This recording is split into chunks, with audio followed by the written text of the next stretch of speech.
మరి జీవో కొట్టివేయడానికి కారణం ఎవరు? కొట్టివేయడానికి కారణం ఎవరు? ఎవరు వాదించిర్రు అంటే హరీష్ రావు మనిషి ఈ జీవోకి ఎగనిస్ట్గా వాదించిండు. హరీష్ రావు ఉన్నాడు. హరీష్ రావు ఏది ఆ రెడ్డి అడ్వకేట్ల వెనుక హరీష్ రావు ఉన్నాడు. హరీష్ రావు అంటే టీఆర్ఎస్గా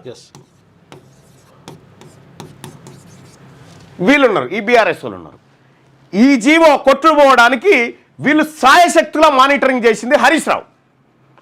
ఇక మూడవది, తెలంగాణ అసెంబ్లీ పాస్ చేసినటువంటి బిల్లును గవర్నర్ చేత పార్లమెంట్లో ఆమోదింపజేసుకోవడం కోసం బీజేపీ పార్టీ చేసిన కృషి జీరో.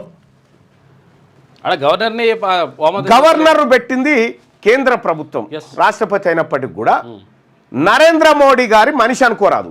ఇక్కడ బీసీల బిల్లును నరేంద్ర మోడీ గారి మనిషి ఇక్కడ గాంధీ రాజ్భవన్లో అడ్డుకుంటాడు. అది ఢిల్లీకి పోకుండా ఇంకా ఆన్నే నానబెట్టి ఉంటారు.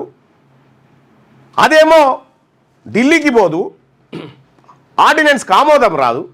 ఈ అన్నిటిపైన కాంగ్రెస్లో ఉన్న అగ్రవర్ణాలు, బీఆర్ఎస్లో ఉన్న అగ్రవర్ణాలు, బీజేపీలో ఉన్నటువంటి అగ్రవర్ణాలు వీళ్ళందరూ కలిసి మూకుమ్మడిగా జీవోకు నిన్న ఉరితాడేశారు.